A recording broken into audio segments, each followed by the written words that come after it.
നമ്മളിപ്പോ ഇവിടെ കോഴിക്കോടാണുള്ളത്. ഇപ്പൊ കോഴിക്കോട് കോണോട്ടം എന്ന് പറഞ്ഞിട്ട് സ്ഥലം, കാരന്തൂർ എന്നുള്ള സ്ഥലത്തുള്ള കോണോട്ടം. അപ്പൊ നമ്മൾ നല്ല ഫുഡ് എവിടെ നിന്ന് കഴിക്കും ഇങ്ങനെ കുറെ സെർച്ച് ചെയ്തപ്പോ കുറെ നല്ല ബ്രേക്ക്ഫാസ്റ്റ് സ്പോട്ട് നമ്മള് നല്ല ഫുഡ് സ്പോട്ട്, നാടൻ ഭക്ഷണങ്ങൾ കിട്ടുന്ന സ്ഥലമുണ്ട്. അപ്പൊ അതിലൊന്നാണ് ചന്ദ്രേട്ടന്റെ ചായക്കട.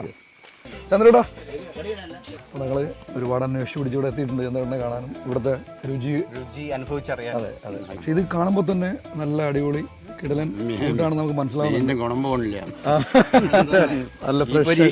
ഇപ്പൊരിനുള്ള മീനിന്റെ ഗുണം പോകില്ല. അതെല്ലേ.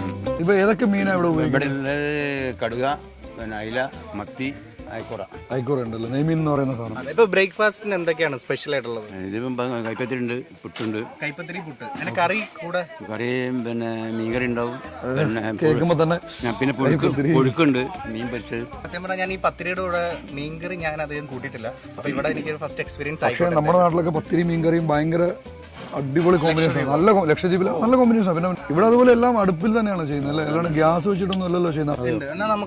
ഏത് തുടങ്ങാന്ന് മാത്രം ആലോചിച്ചാൽ മതി. മച്ചാമാർ സാധനങ്ങളൊക്കെ വന്നിട്ടുണ്ട്, ഇനി കുറച്ച് എന്തൊക്കെയോ വരാനുണ്ട്. പക്ഷേ കഴിച്ചു തുടങ്ങാം അല്ലേ. പത്തിരിയാണ്, നല്ല സോഫ്റ്റ് ആണ്. പത്തിരി, കൈപ്പത്തിരി, കുറച്ച് ചിക്കന്റെ കൂടെ, ചിക്കൻ അരിങ്ങാട്ട് നേരത്തെ ഞാൻ പറഞ്ഞില്ലേ, നല്ല സ്പൈസി ആയിട്ടുള്ളത്. നേരത്തെ ഇവൻ അത് കഴിച്ചു, കഴിച്ചില്ല. അത് എപ്പോഴുണ്ടെന്ന് നോക്കട്ടെ.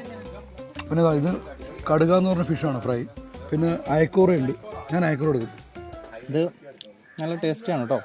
ഇനിയിപ്പോ ഇതൊക്കെ ഓരോന്ന് എടുക്കും. ഇത് അയക്കൂറ അല്ലേ? അത് അയക്കൂറ. ഒന്ന് നോക്കാം, ടേസ്റ്റ് ചെയ്ത് നോക്കാം. അപ്പൊ അയക്കൂറ എടുത്തിട്ടുണ്ട്. ഈ പത്തിരിയുടെ കൂടെ മീൻകറി അല്ലെങ്കിൽ മീൻ കൂട്ടി കഴിച്ചിട്ടില്ല. അയക്കൂറ നല്ല ഫ്രഷ് ആണ്, നമ്മൾ സാധാരണ കഴിക്കുന്ന പോലെയല്ല. ഇതിന് വേറെ ടേസ്റ്റ് ഉണ്ട്. ഇതെന്താണ്? ഇത് നമ്മൾ ടേസ്റ്റ് ചെയ്തില്ല. വേദനിപ്പിക്കരുത്, വേദനിപ്പിക്കാതെ. നല്ലൊരു പീസ് എനിക്ക് കിട്ടി. കടുക്കാന്ന് പറഞ്ഞ മീനാട്ടോ അത്. അതെ അതെ, നോക്കാം എന്തായാലും. വാവ്, സൂപ്പർ. ഇത് ഞാൻ തീർക്കും. പക്ഷേ ലൈമൊക്കെ എടുത്ത് സെറ്റായിട്ട് കഴിക്കണം. ആണോ? ഈ പുഴുക്ക് പണ്ട് ഞാൻ കേട്ടിട്ട് നമ്മൾ ഈ കഞ്ഞിയും പുഴുക്കയും അങ്ങനെ എന്തോ ഒരു ഐറ്റംസ് പണ്ട് ആൾക്കാർ കഴിക്കുന്നതാണിത്. നമുക്കിനി മത്തിയിൽ ഇതല്ലേ? ഇല്ലല്ലേ, ഇത് അയലാണ്, മാറിപ്പോയി. കുഴപ്പമില്ല, അയലെങ്കിൽ അയല തുടങ്ങിക്കോ. ഓക്കെ, എന്നാലും എടുത്തിട്ടോ. ഇതിലൊക്കെ ഒമേഗ 3 എന്നുള്ളൊരു സാധനം ഉണ്ടെന്ന് കേട്ടിട്ടുണ്ട്. മസാല എല്ലാം കൂടെ കഴിച്ചിട്ട് നന്നായിട്ട് ഇറങ്ങിയിട്ടുണ്ട്. പൊളി. ഉള്ളിൽ നന്നായി മസാല ഇറങ്ങിയിട്ടുണ്ട്.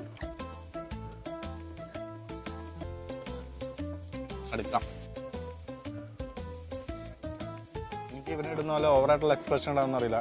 സംഭവം പൊളിയാണ്. ഇതില് എക്സ്പ്രഷൻ ഇടുന്നതല്ല, വന്നു പോവാണ് കഴിക്കുന്നത്. സംഭവം പൊളിയാണ്, നന്നായിട്ട് അടിപൊളിയാണ്. ഇവിടെ വന്നിരിക്കുമ്പോൾ നമുക്ക് നാട്ടിൻപുറത്ത് വന്നിരിക്കുന്നതിന്റെ ആ ഒരു ആംബിയനില്ല, നമ്മൾ ടൗണിലെ ഹോട്ടലിൽ പോയി കഴിക്കുന്ന പോലെ അല്ല. നിങ്ങൾ വന്ന് കാണണം ചന്ദ്രേട്ടന്റെ ചായക്കട.